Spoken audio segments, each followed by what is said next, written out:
everybody. I am Mike Rains, aka Poker and Politics, and today I'm doing an interview with Arizona Right Wing Watch, also known as Haley, who you may have heard her on the QAnon Anonymous podcast previously. She's been so nice as to join me here today to have a little talk about the madness in Arizona. So welcome to the podcast, Haley. Hi, thanks for having me. Yeah. God, it just feels like you're doing a bit. We're like, thanks for having me. Thanks for being here. It's like, yeah. It's like we're on TV now. This is only my second podcast, so I'm just like, what do people say at that part? Oh, exactly. I could have done a million of these and I would still feel weird and imposter syndrome-y about all of it. So what was kind of like your story about like how you got into this? What was your like sort of in to the debunker world? Well, I'm extremely offline in my personal life.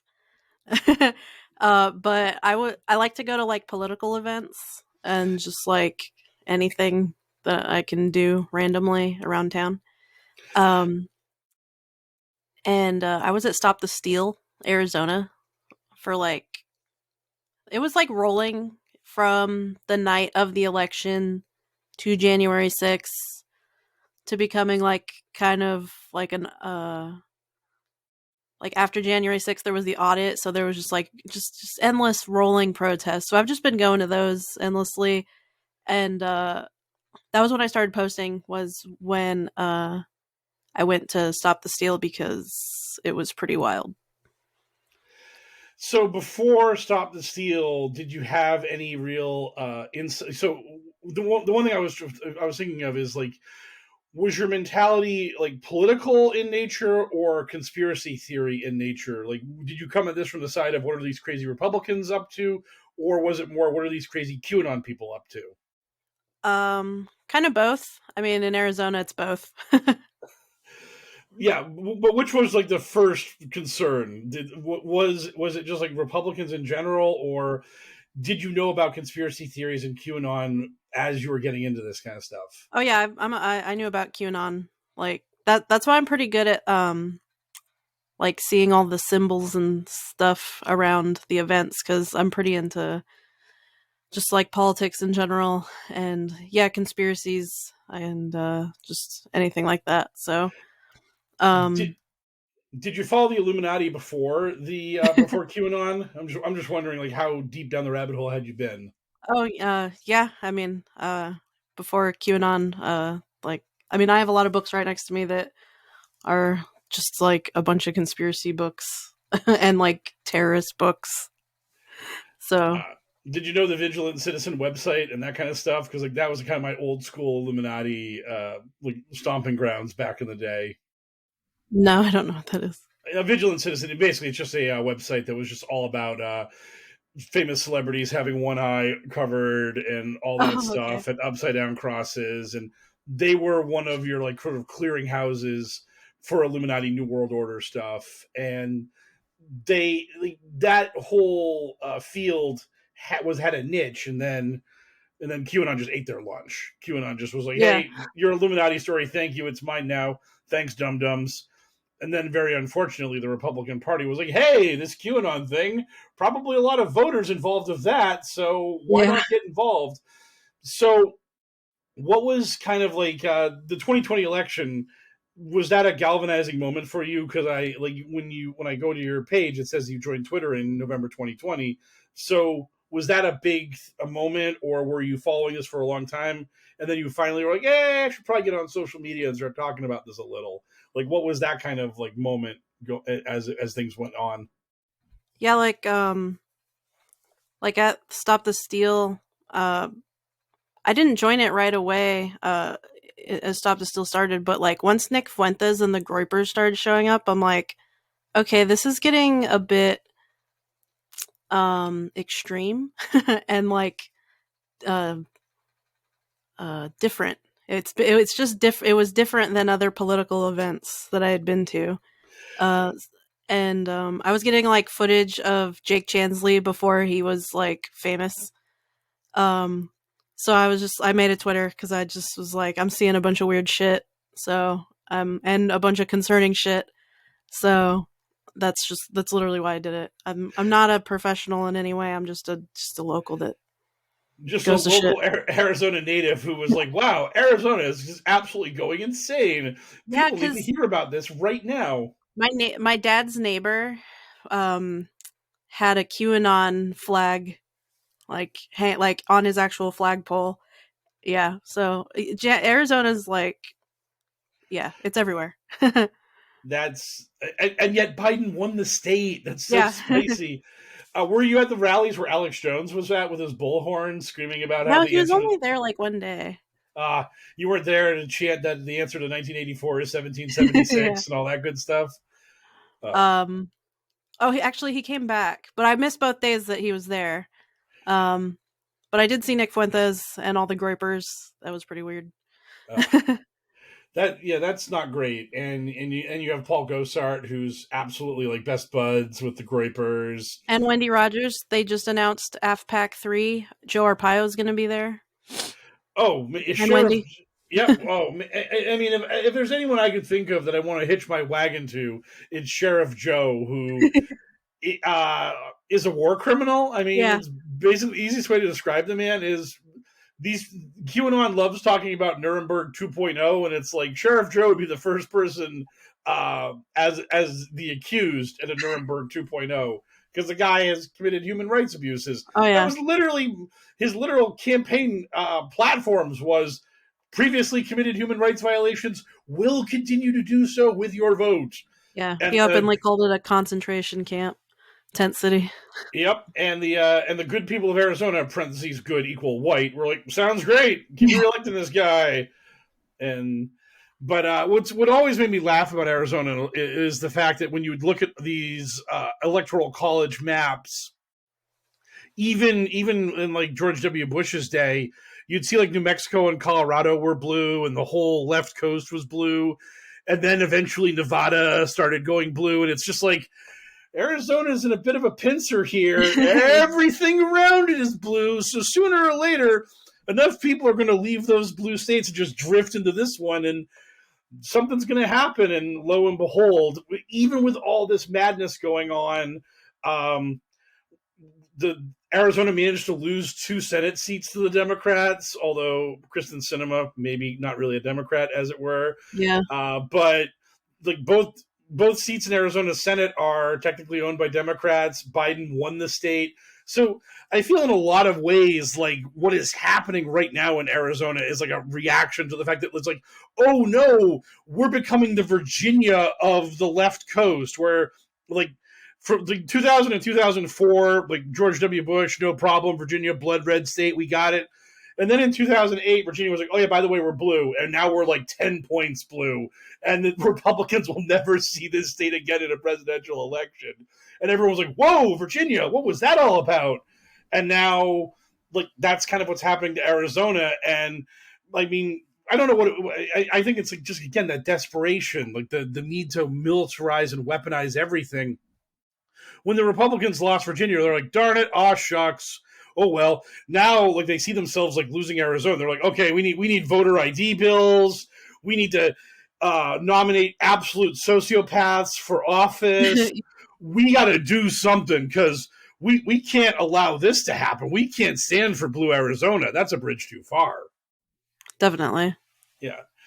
So speaking of that, you got Mark Fitchem, the honey badger, who is The honey badger, yeah. really, oh, he's so proud of it, and he's so proud. That's how of he introduced himself at Stop the Steal Arizona. Oh my God! Hi, I'm Mark Fitchem. I'm like 10 years out of date with pop culture. Woo! Yeah. Yeah, you have him, Mark. All your base are belong to us, Fitchem. And you have Kari Lake, who is antagonizing the good people of Australia 60 Minutes about how we have guns in America. So the fact that your country fell, America couldn't fall that way.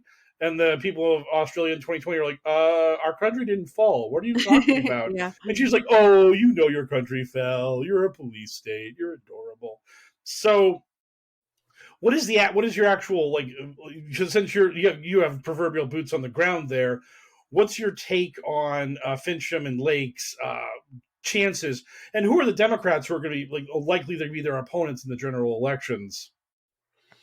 Well, Kari Lake and Mark Fitchem are both endorsed by Trump, which is probably their best chance. But we didn't vote for Trump, so they might be kind of appealing to the wrong crowd right now, because we have a lot of independent voters and like Never Trump Republicans and like John McCain Republicans. So there are a lot of Republican types who aren't into the Trump thing, but I think Kari Lake has a pretty good chance, in my opinion. She's really popular. I went to that Trump rally when he was in Florence, the prison town. Yeah. And it was more of a Kari Lake rally. Like, it was kind of like her signs were everywhere, and like her ads were the ones that were playing in between the Trump book ad. And then like when he went on stage, like he brought her back on and like was like, vote for her. And like Fitchem goes to multiple of his events. Like he doesn't just go to the Arizona rallies. Like Fitchem tours with the Trump rallies sometimes. Finchem's like Finchem's like the sad opening act. That's He just really got. is. He's like the you got the headliner. I mean you got like I don't know Dua Lipa or Ariana Grande, and like Finchem's like there's like that B-level act who had like one hit 2 years ago. They opened for 2 shows. And they're like, hey, Dua, you got more slots open? I can open more. They're like, no, we got more open. Like, I can be the special guest. I can come out before the opener. They're like, no, we're good. It's okay. It's okay, Mark. No, calm down, Mark. I mean, yeah. I can. Don Jr. can open for me. I can find some more desperate, low level apparatchiks in the state that I'm currently in. I don't need you, Mark. Yeah, Fitchem said everything. He's just desperate. Really? But so in the you said Lake's popular and has a chance, so she's probably going to win the Republican primary. Like, definitely. Okay, her so other opponents are like, who are you? Okay, so she's got absolutely nobody. Does Fitchem have any actual resistance in the Republican primary? No, he'll win the Republican primary, definitely. Okay, so these two absolute nutballs will be in the general election come the fall of 2022. So yeah, they even tried to recall Fitchem after January 6th because there's some pretty funny photos of him amongst the chaos. Oh God! You just see his big cowboy hat. It's so funny. But he stayed far enough away from the Capitol to not get himself on charges. Well, he just got tried for they just called him in for the January 6th committee. Actually, he was called in with the Kelly Ward announcement. Oh yeah. I mean, that's the. I think someone said that this is kind of the sweet spot between like the street level thugs and what they called like the polite Trump plan to overturn democracy. Yeah. So. Yeah. Fitchem's getting in a little bit of trouble maybe now. I don't know. Whatever the January 6th, he'll testify in the January 6th committee, whatever that means. But he didn't get recalled. The effort failed, and like he will get the nomination. And I think he has a better chance of winning than Lake because his likely opponent, is not very popular. Honestly, Lake's opponent kind of has her likely opponent is Katie Hobbs. That's the Democrat. Yeah. And she was just in a big scandal because her office racially and sexually discriminated against someone and had to pay out like $2.5 million. So they're in a scandal right now too. Like Arizona's just, you got to pick someone kind of thing. So, but that really kind of blows my mind that you're saying that like Hobbs had this big scandal and yet she is like just going to cruise to the Democratic nomination anyways. I just pulled up like the Ballotopedia. Yeah. And like her opponents are like Aaron Lieberman and Marco Lopez. So like those guys are just. Yeah, they who? You know? Yeah. They're just absolute nobodies. They get nobody. Yeah. Meanwhile, I see Kari Lake is running against Steve Gaynor, Frank Konaski, Matt Salmon, and Karen Taylor Robin. Yeah, and that Salmon and Karen are like her biggest opponents, but even they're probably like at like 2%. that They're is they're not. not they're not popular. Like I don't even yeah, they're not even like Carrie's got a good ground game. Like you see Carrie signs everywhere, like similar to Trump. Like Yeah, there's Carrie like signs in everybody's yard that likes her. You see Carrie flags and all that stuff. Also, her interns just tried to infiltrate ASU student group. If you heard anything about that. no, I did not. That sounds awesome. I'd love to hear about that. Yeah, so she has a few interns that are like college age, and they don't go to Arizona State University, but they were pretending to be students at Arizona State University to like get intel on some of the leftist groups. So they were joining like Students for Socialism and like Justice for Palestine student groups and stuff like that. Yeah, And they were like collecting information on them all organizing for like an anti-sexual assault protest on campus. So Carrie's weird. She's got weird she's got a weird team. that sounds really bizarre. I'm just going over this Ballotopedia page, and her opponent Steve Gator, this dude's got $6 million in his contribution chest, and Kerry only has like 1.5 million. Yeah, So she's used up a ton of her money.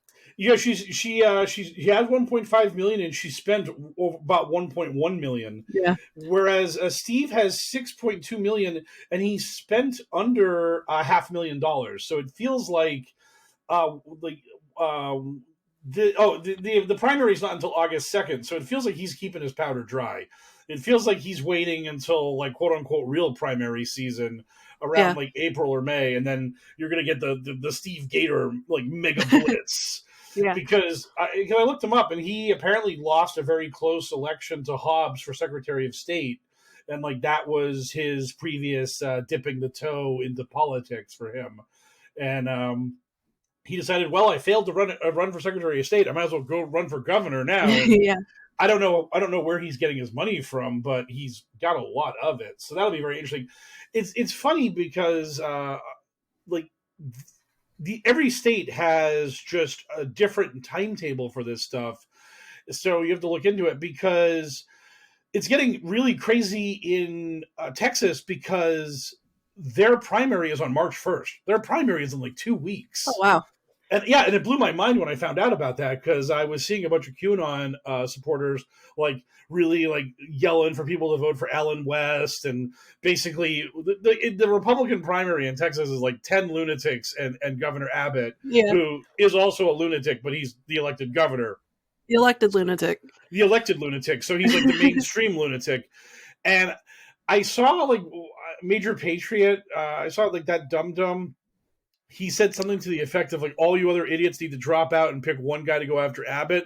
Apparently not understanding that like the whole point of the primary is that, because that would be true in like a lot of states, but Texas has the rule where if you don't get over 50% of the vote, you go into a runoff. So it doesn't matter which flavor of crazy you vote for, as long as all those flavors of crazy pull Abbott below 50%, one of them will emerge as the runoff challenger against Abbott.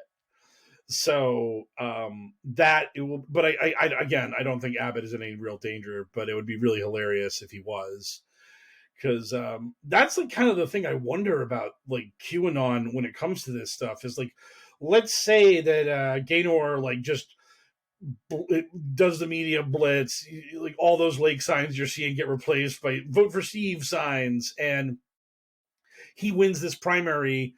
Does Kerry Lake tell people to vote for him over Hobbs in the general election, or does Lake do the whole thing? Does she pull a Trump and say that she was stolen from her, that she was robbed, and that like Steve's part of the deep state? I just really wonder, like, how willing are these QAnon adjacent candidates who are running on the big lie narrative? How willing are they to be like, oh, well, you got me. Oh, shucks. We're all Republicans. We're all one big happy family. Like, what do you think, Kari? What do you think that Lake would do if she lost the primary to this guy? Well, I don't think she will, but I I do know that she's been kind of vicious towards her opponents, so I don't think they would want to work with her, honestly. She called one of them a pedophile. Or not her, but her her campaign organizer. So and he actually got like actually offended by that, and like some of the media was like, "Come on, dude, too far." Uh you know? So I don't think like that was Matt Salmon. They called Matt Salmon a pedophile. Wow. Yeah. So, I don't think even they would want to work with her. A lot of them are really like kind of like fuck you, Carrie, you know? Yeah, I get that, but I'm just saying. I'm not saying to work with her. All they want from her is just say, "Hey, Kari, tell your people to vote for me, and then we'll move Yeah. on." And I'm I just don't think she wondering. would. And I think She, she would do the I audit my vote kind of shit. yeah, she would just yeah, and I really that's the thing that like I don't think enough Republicans understand that part of this agreement they've made with QAnon, where they're like, "Oh man, we have these crazy people who will crawl across broken glass to vote for us because they think that we're saving the world from the blood drinking pedophile Satanists," and that is true. But the problem is that when you beat one of their candidates in an election, you are now a blood Yeah. drinking pedophile Satanist. Like you get invited into that evil club, even if you didn't want to be a part of it, and that's how this works. So, like, I really wonder, like, let's say that like Abbott wins the primary with like 65% of the vote or whatever, and all the crazies got like 35% of the primary vote, and like all of them are like, nope, Abbott's deep state. We do not vote for that man. Write in Alan West's name, Yeah. or like Kari's like write in my name in the general election. I just wonder if these people actually could conceivably like ticket split the Republicans and really open the door to Democrats. I mean, I mean, on one hand, it's kind of blue and on, it's kind of wishful thinking, but on the other hand, this is their entire existence: is that if we win the election, it was the will of the American people, and I won in a landslide, and everything's great. But if I lose, I got screwed. I was ripped off. This is a joke. Yeah. You have that server in Germany that has the real votes on it. I mean, I just really wonder how like how willing these people are going to be to play the whole go along to get along game with the quote unquote mainstream Republicans if and when they lose these primaries. Because I mean, I feel like the Republicans, I mean, they rolled over and showed their bellies to Trump in 2016. Like, I mean, no Republican was like, nope, we're just going to let Hillary win. We can't let this monster become president because he's too dumb and too extreme. They're like, screw it, he's our boy. Let's go for it. So it's like, if Kari Lake wins the primary, which you figure she probably will, like the Republicans are like, okay, great. We have a crazy lady who goes on television and talks about how Australia's a police state and how she won't certify an election if Biden wins re-election in 2024, she will not certify it. She's going to decertify the election still. That's what she's running on, is decertifying the 2020 election. Still, we're still doing this in Arizona. She's really gonna that I would love to see that dumb level of kabuki theater where like Governor Lake is in power in 2023 and she's like, and now I invalidate the 2020 election. Oh yeah. And everyone's like, that's actually a thing you can't do. That's not even possible. And she's like, but I have done it anyways. And it's just okay. I mean, like I just really wonder how willing, like, if you're like the Koch brothers or any of these other, or the Mercers or any of these other billionaire assholes who like are the sugar daddies of the right wing Republican Party movement, I just wonder if there's ever a moment where you're like, wow, okay, no, I'm actually gonna, you're not getting any more of my money. You got to come back a little bit to reality before I open. I just wonder how nuts they can get before the people that actually like control the money in that party like tell them no or like make them stop. And it really feels like Frankenstein's monster is running this thing, that like they're just like, hey, whatever, you guys do whatever you want to do, have whatever fun you want to have, I mean, did you you know about the Secretary of State? I mean, Fitchem is part of like the Secretary of State plot that like Steve Bannon's been talking about Yeah. getting people elected to the Secretaries of States in different swing states, and then when the election comes up, they just refuse to certify and they just throw it into chaos. Yeah, and he's a big fan of Tina Peters. Oh So yeah, yeah. Who just got cuffed and stuffed I last I know. heard. His- But Tor, who apparently didn't make it on the ballot in Ohio, but she literally had a clip, I either from one of her live streams or podcasts, I don't know what, where she was just like, "Hey, I can't say that you should elect me because I'll steal the election for you, but that's what I'm going to do." Yeah. And I mean that is literally the campaign pledge that like Mark Fincham and all these other people are running under, which is if you elect me, I will not allow the Democrats to win elections. I will Yep. just not allow it. And that is fascism. That is just, hey, I will elect me so I can prove that democracy works, and then I will break democracy. I will end democracy in our state. And people are like, yeah, I hate democracy. Boo. Well, we're not a democracy; we're a republic, sir. So. I know you said that as a bit, but I had so many idiot friends throughout my early life that would say that dumb shit to me, and that is, I'm triggered. I'm just triggered now. The podcast is over. I'm going to go play some Horizon Forbidden West. I mean, it's just that nonsense, and it's like, but if we're a republic, we still get to vote, right? And it's like, well, because they don't want us to vote. I mean, that's what this comes down to. Yeah. Yeah, we keep having like fake elector scandals where like Fincham and Kelly Ward and all them keep signing this paper that claims they're like able to like I don't even know how to explain it, like remove the Biden electors and still overturn the election. Like every week it seems like we're just still dealing with like the Arizona Republicans trying to figure out a way to like still overturn the election. And yeah, they're all running on it. It's really annoying.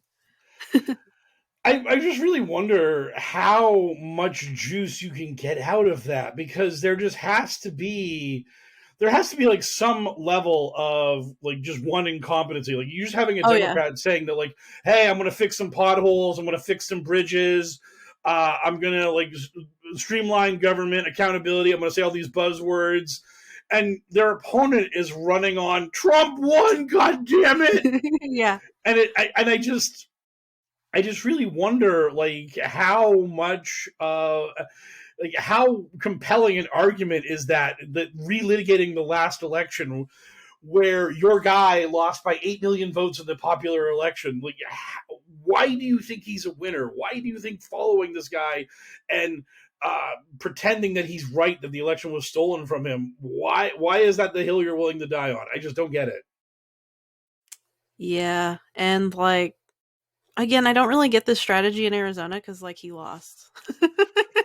Right, and that's what's so mind blowing about it is it's not like you're running in like Florida or Ohio or a red state that like Trump overperformed in and looked good in. You're running in a state that he lost, and I mean literally the only things that I see these Republicans running on are that the previous election was stolen from us, we was robbed, and the border wall, which is right now, our boy Ron Watkins' favorite subject to talk about in his campaign for the House seat in Arizona's 2nd District. Yeah.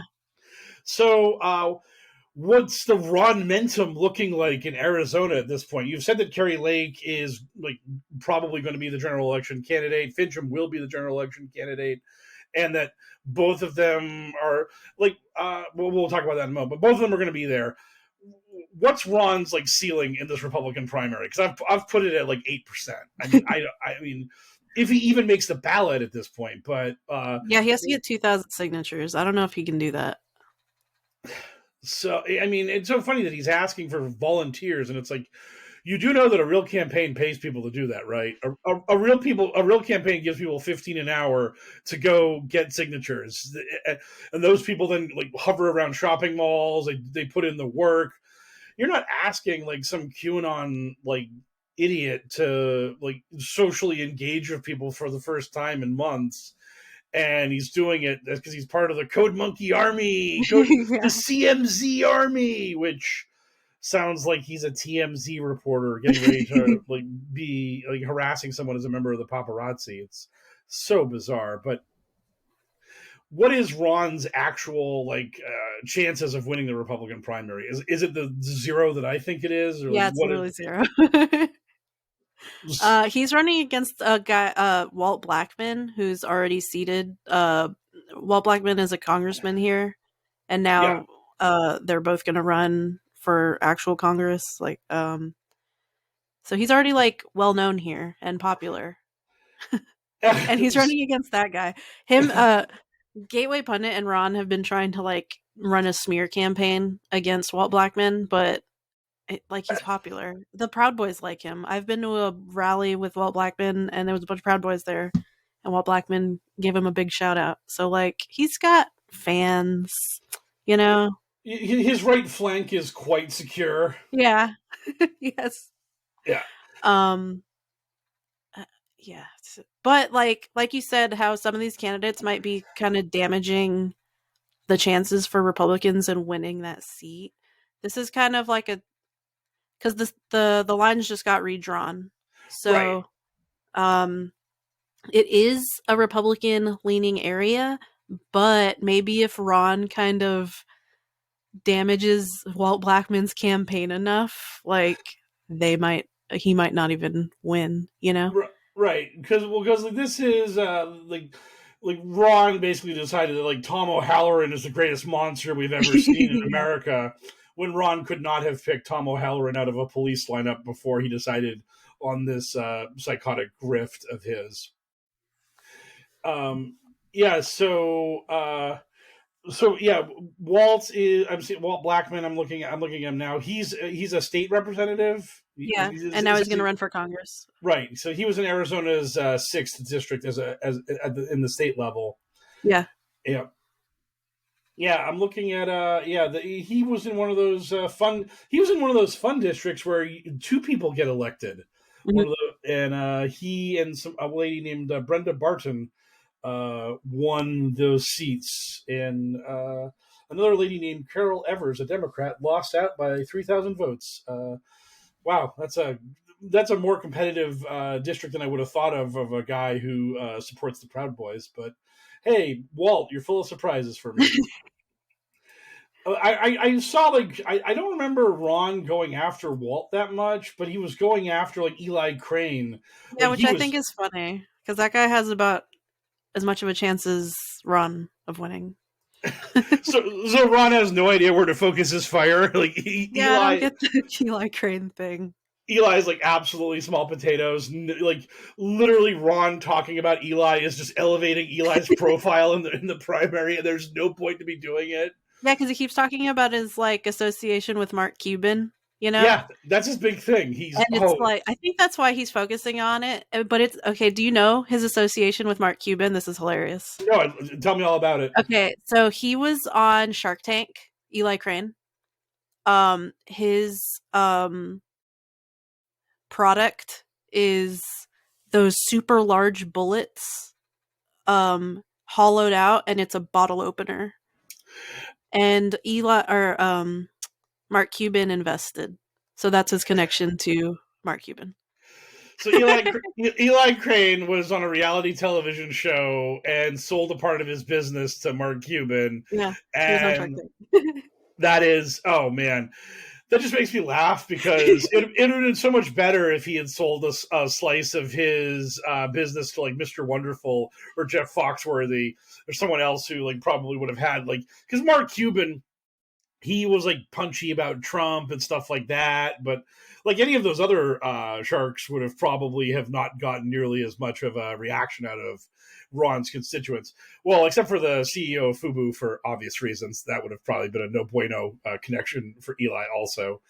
But Yeah, when I saw Ron in person, at his little rally, he was saying like he was talking about how Mark Cuban didn't support Trump, and he was trying to tie that to Eli Crane, and he's like, and Mark Cuban doesn't want you to say the Pledge of Allegiance and the national anthem, and he was like trying to tie that to Eli Crane, and Eli Crane is like,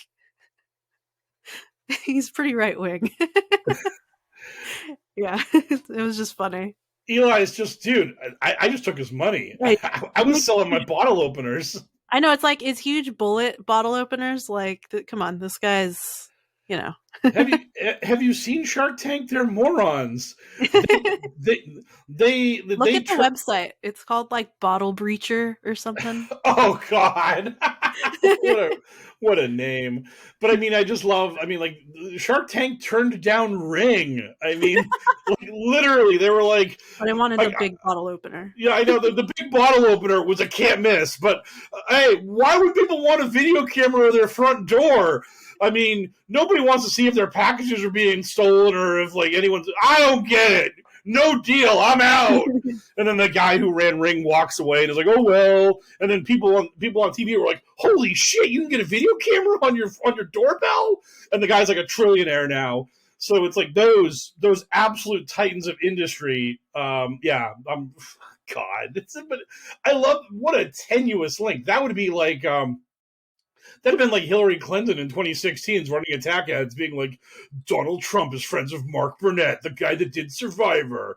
And the guy who did Survivor had that weird guy that traipsed around naked all season 1 and he won it. Richard.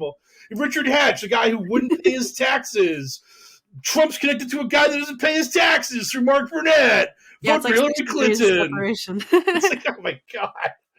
And again, come election night, like Ron and Eli are going to get like 1/20th of the total votes that Walt's going to get. Like, it's like that is.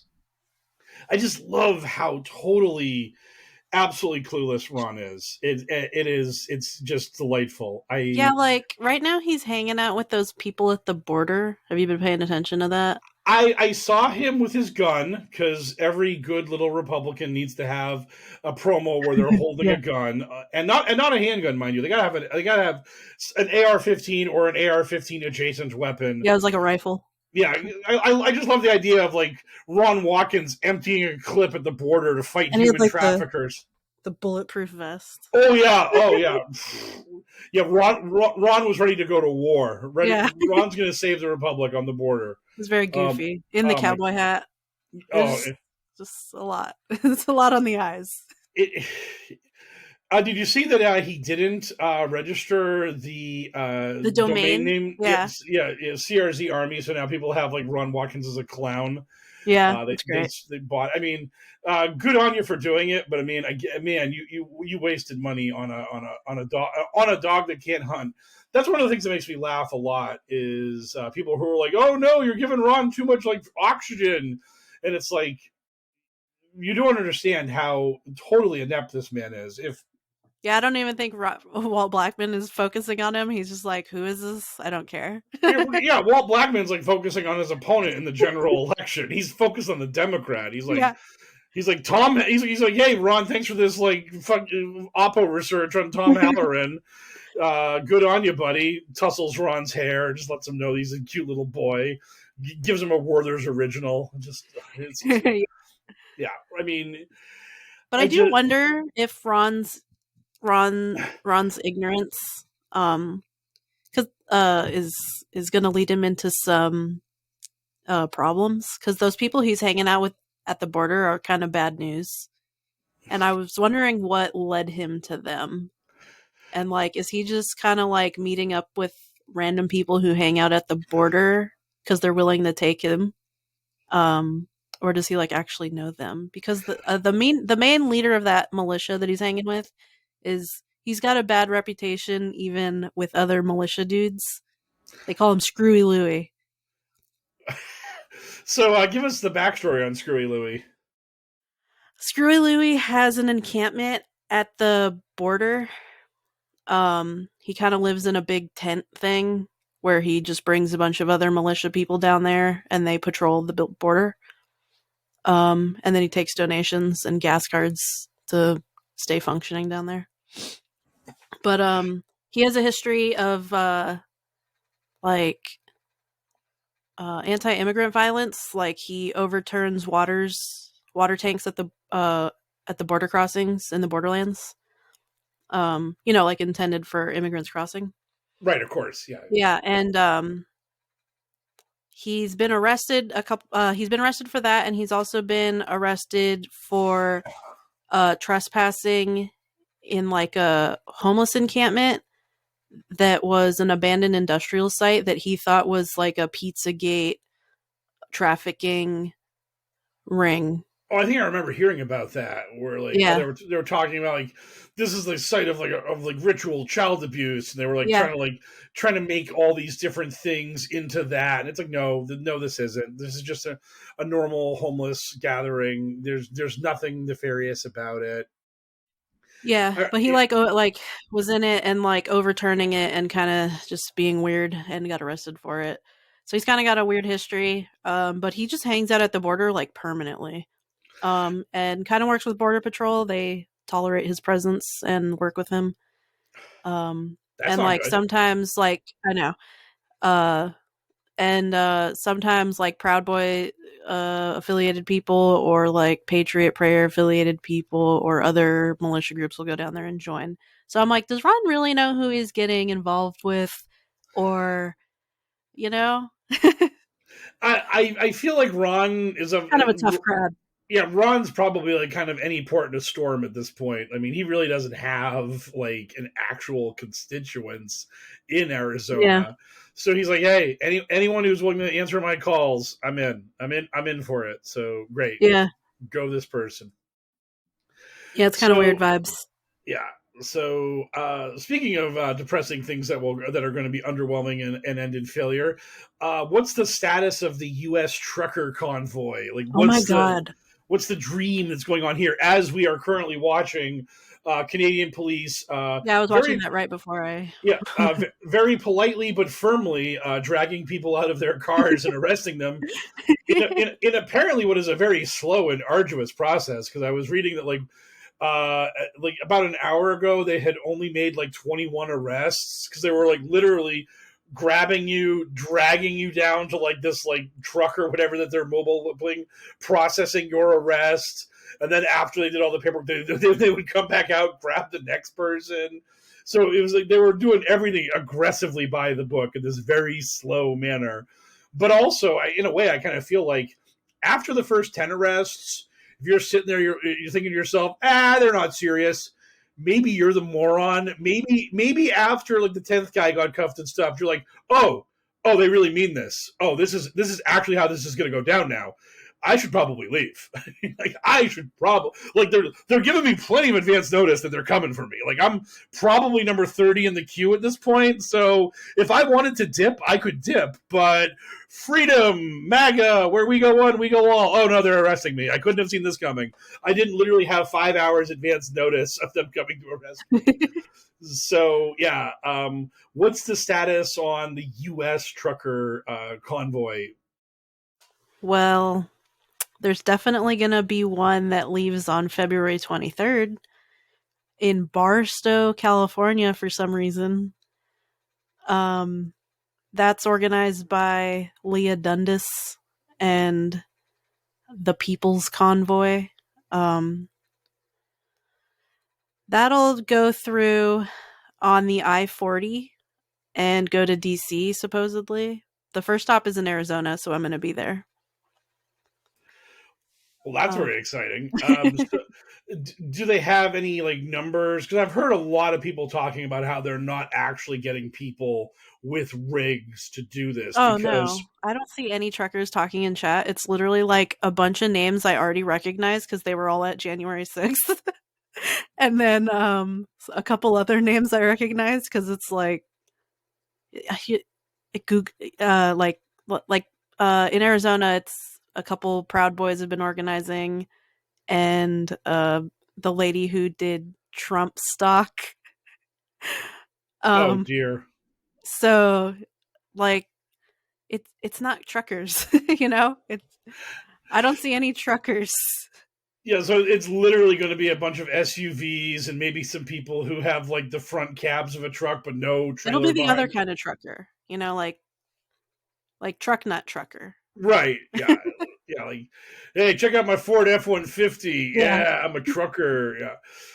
Like, I, because like because America doesn't like, I mean, America does allow white people to commit the terrorism a bit, but after 1/6 it's not nearly as accessible.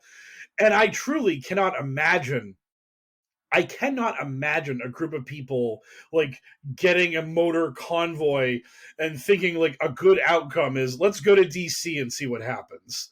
Like the Yeah, I see a moment lot of people in chat kind of wondering that. Like, is this a good idea?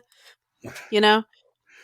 because like the thing is like they don't even have like an actual like list of demands because like No. Or the plans or right like anything. because like the demand the original ask was get rid of mandates, and we don't have mandates in America. The Supreme Court struck down the OSHA mandates for everything but hospitals. So it's if you're just like nurses should not have to get vaccinated and now we're going to drive across America to explain that point. It's like, really?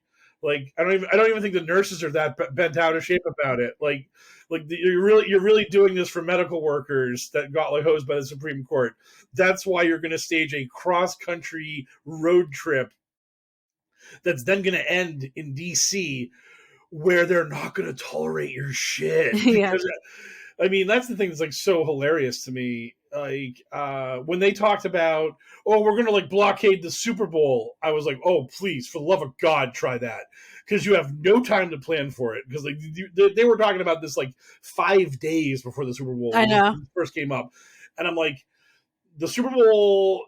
First of all, you have no time to plan this, and even if you tried to do something, the Super Bowl security level is probably just a tick below that of the White House. It's like they are really serious about protecting that thing because it's a gigantic commercial venture for like the city, for the network that's airing it, for the NFL as an organization. And they know that like a nutty terrorist would love to do something crazy at the Super Bowl because it would draw all kinds of attention if a bad thing happened there. So the Super Bowl's on lockdown. So like you literally showed up with some big rigs and we're like, we're shutting down the Super Bowl. You would that would be the finding out would come up very quickly after the fucking around, very quickly, almost instantaneously. It'd be like a lightning storm where you saw the flash lightning and then the thunder hit right behind it. Like you'd be like, oh, we are finding out. We should Yeah. not have done this. And also, by the way, the moment your protest got like broadcast to America, lunatic dipshits attempt to disrupt the Super Bowl.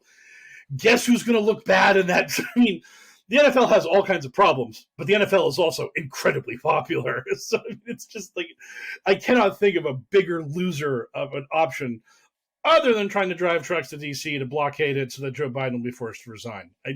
That's the only thing I can think of as a bigger dumb move. And that's what's so funny about this is what we just said. What's the ask? Like the idiots in Canada. I mean, they started off by saying it was about vaccine mandates, but halfway through it, they were like, "And Trudeau has to step down."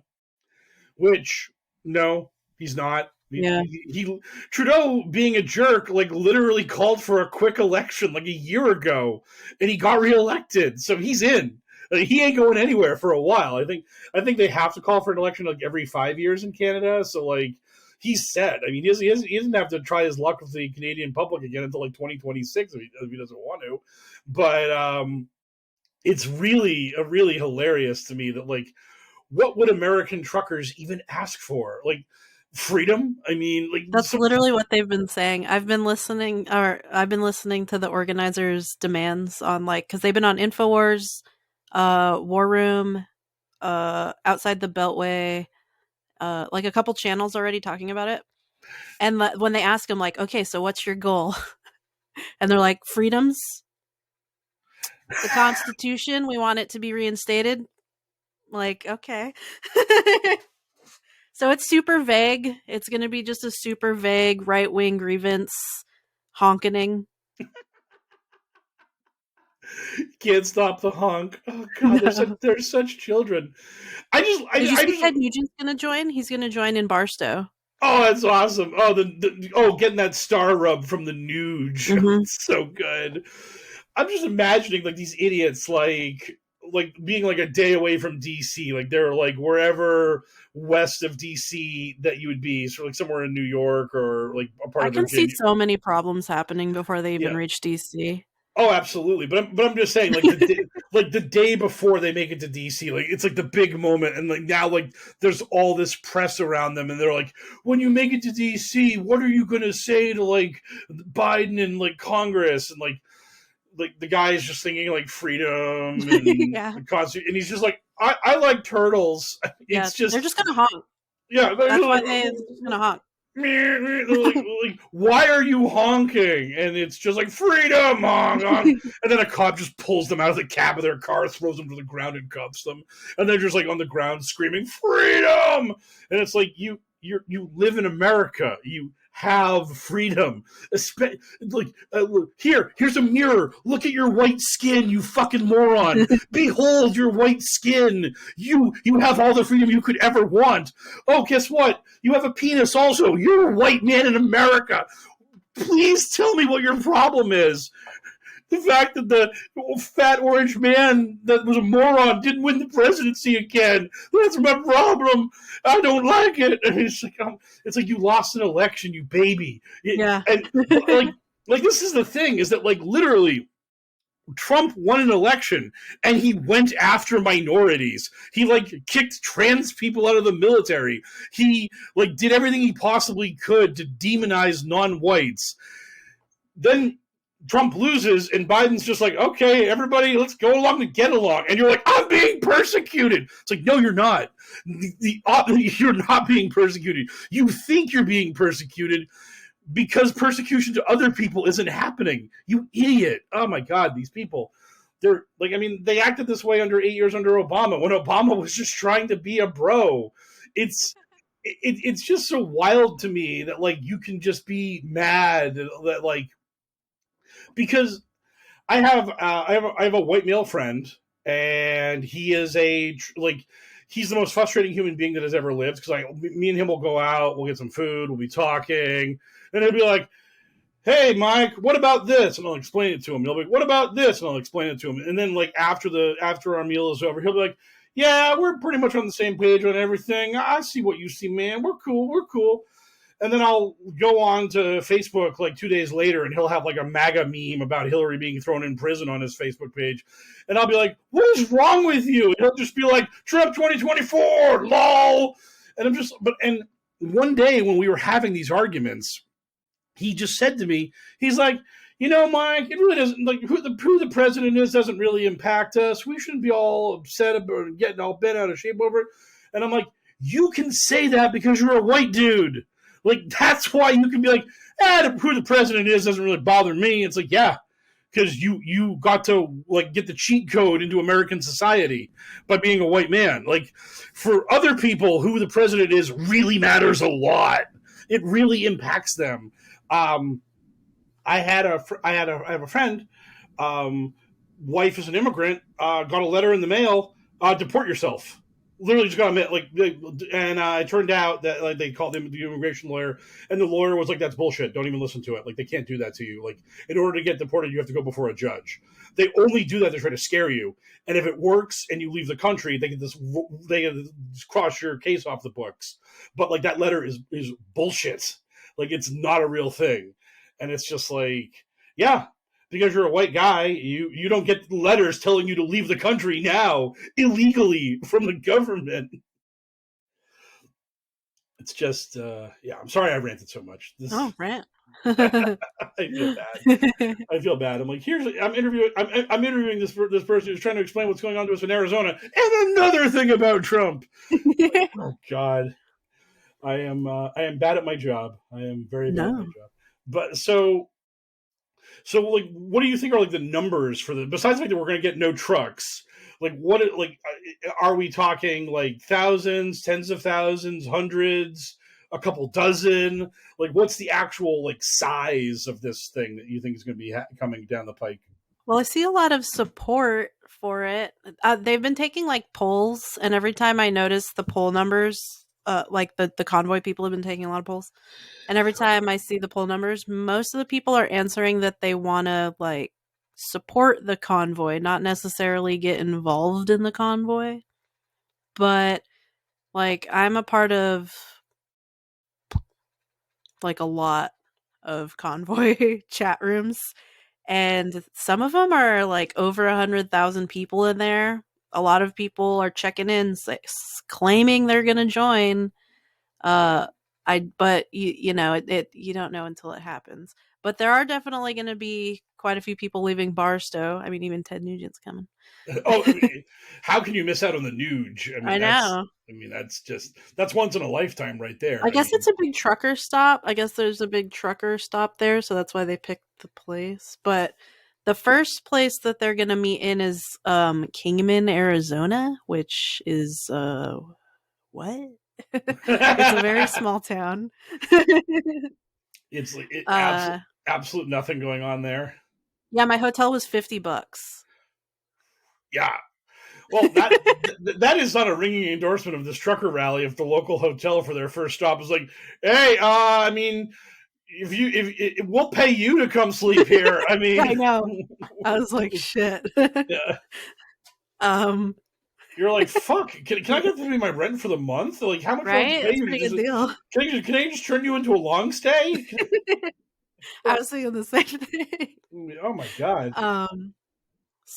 But also, okay, so the second stop after Kingman is on the Navajo Nation, which I don't know how that will go over. Because, so I've been listening again to the organizers in all their interviews. And they claim they're going to be like cooperating with the municipalities that they're going to run through and that they're going to like organize. I don't think so, because the Navajo Nation would not want this, I don't think, going through their town, because they're very strict on the mandates. They were ravaged by COVID. So I'm wondering how that's going to go, because there's been a lot of harassment in the Canadian convoys, you know, it's particularly against like minority groups. Oh, absolutely. I mean, it's so weird that you have a bunch of right-wing extremists in a convoy, and suddenly minorities are being persecuted around them. Oh my stars! So, I was kind of curious how that'll play out, and just in general how all these, because that's only one convoy. There's so many plans for so many other convoys. Everybody's main goal is just kind of get to DC before the State of the Union. That seems to be the main goal. Some people have plans like after the State of the Union, which I don't really know why their dates go past that. Everybody's just kind of vaguely like, get to DC, head east. That's kind of the, you know, just head east. Yeah, that's it. I'm just getting flashbacks because I just remembered that after Biden won and he got sworn in, like, he didn't do a State of the Union until like really late into his first year because of COVID, and that was like one of like the big things that like QAnon was like, oh, he isn't doing a State of the Union, he's not a real president. Yeah, we proved it. And now Biden's going to do the standard like late winter, early spring State of the Union address, and QAnon's just ignoring it. They're just like, yeah, that guy who we claim is not the president is going to do the thing the president is literally said he has to do in the Constitution. Nope. By the way, they still haven't called this plane Air Force One yet. It's like, shut up, they have. No, they haven't. And it's like, I just love that, like, all these benchmarks for real President Biden keep getting cleared, and QAnon just keeps ignoring them because they're children. But do you think they're going to latch onto the convoy thing? They have to. I mean, Leah Dundas is already like one of the organizers. She's pretty QAnon adjacent. I mean, I don't know that they're going to do anything with it because they'll make memes. Yeah, they'll make me exactly. But I mean, so many of them are anonymous, and they don't want to leave that level of non-scrutiny by hiding behind their screen names, but like I can't see like Praying Medic or Jordan Sather or any of these guys who actually have names. Like none of them actually want to have enough skin in the game to go to DC and get arrested. I mean, they don't have balls to do that shit. I mean, like I could totally see like a couple of these guys like driving from like California, getting across the Mississippi, and then like somewhere around like Illinois or New York being like, hey guys, I got important stuff to do. I can't finish this trip. And they're like, you're not going to make it to DC. I'm like, maybe next time. Because they're planning for the long haul, you know? Like they keep, and it's like, you really want to do this? You really want to be in your car? You really want to be in your car for like a week driving to DC, and just like the idea of like the thing about it is that like if you're trying to show up for the State of the Union, you are just demanding to get your ass arrested because like because the State of the Union is like that's like the premise of Designated Survivor, because like everyone who matters is in one room to listen to the president finger wag them for 45 minutes, and then we call it a day. I mean, every senator, every representative, all the justices on the Supreme Court, like everybody is in that room. That like so that thing is locked down because that's a decapitation strike if something were to happen to like look, 90% of Congress, the entire executive branch, and the Supreme Court just all died. I mean, and now Jack Bauer's the president for reasons or whatever. I mean, that is something that like we don't want that to happen in real life. So like literally everyone is guarding that area. So when Count Honkula and his convoy of cretins show up with their list of inarticulate, ephemeral demands, they're gonna be like, yeah, whatever. We don't even care. You're all under arrest. All of you are under arrest. And if like you don't get out of your car in the next 30 seconds, we're calling in a drone. We're just going to drone you. Like this isn't Canada where we politely arrest you. We're just going to call in a drone strike. I just want to let you know that. Just like they just point at the sky. There's like 5 drones like just hovering over the convoy, and they're like, we can just call it in, and they'll just come down here and kill you if you'd like. This is America. We can do this. We're psychotic. We're nuts. I mean. Like and the convoy people were like, but you only do that to minorities, and it's like, well, State of the Union, now we get to do it to white people too. So again, you can turn around, or I can call the drone. It's your choice, whatever you want. I mean, it's so like I just can't imagine picking a fight you will lose harder than that. Yeah. Like that is. Of all, I mean, like honestly, like you should plan this for like when the president goes to Camp David or goes on vacation to Delaware or something, where you could sneak in, get some photo ops, and then dip out when the Secret Service is like, hey, by the way, the president's gonna be back in town tomorrow. You need to leave. You know, oh, okay. You don't show up when like you literally are not allowed to show up because. As much as you might not think it, the security forces around our government take that shit seriously. I mean, especially after January 6th. Right. Triple so after January 6th. Yeah. That is, I mean, like that was kind of humiliating. So it's like, oh, okay, well, that ain't going to happen again. But like, so with like People's Convoy, their group, they're not releasing the exact route until like the day of, besides the few that they've already released. And they're like, maybe we'll go to DC, maybe we won't. Because it seems like a lot of people are kind of concerned. Like, what's going to happen if we go to DC? But where else would they go, you know? Yeah, because the thing is like, well, the only place they could go for a payoff would be just to swing that thing south, go to Mar-a-Lago, and hang out with Trump. Right? like that's like the only way they could possibly do this is to bring the convoy to Mar-a-Lago, basically convince Trump to give a speech in front of the truckers, in front of real America, because he's the real president. They get their dumb photo ops, some of them get to hang out with Trump, and that's it. Like any other option they take because like my original thought was like you just go to the border, you just go to the southern border, you hang out with Ron Watkins, That's what a you lot hang of people want to do. right. But I'm saying like you hang out with Ron Watkins, you hang out on the southern border, you yell about Biden letting the dusky-hued horde flood into America. You take your photo op, and then you leave because you're bored. And that's it.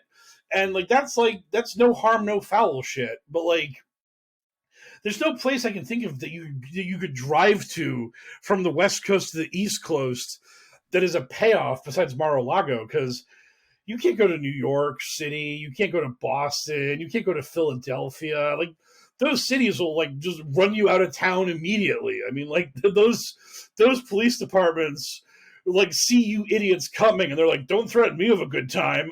So I just like Mar-a-Lago is the only place they can go on the East Coast that makes any sense for them. You know, like, I mean, and just think that's like a win. Like all those idiots would love them. DeSantis would love to do a press conference in front of them. Yeah. Trump would love to do it. All those people would love that. So, yo, idiot trucker morons, like give me some money because I just solved your problem for you. Go hang out with Trump, because if you go to DC to fight for freedom, you're not going to get a lot of freedom. You're gonna get the opposite of freedom. And if any of you idiots actually have a commercial license, well, enjoy having ended your career. I mean, wow, that is a great way to end your life as a trucker. I mean, maybe I'll be able to parlay it into being a right-wing grifter. Maybe you could be maybe you can be the next Kyle Rittenhouse, but I'm not banking on it. So yeah. So where can people follow what you're doing and like keep tabs on this stuff that's going on here? I'm just on Twitter. So just AZ_RWW, Arizona Right Wing Watch. That's me. That's you. Yep. Yep.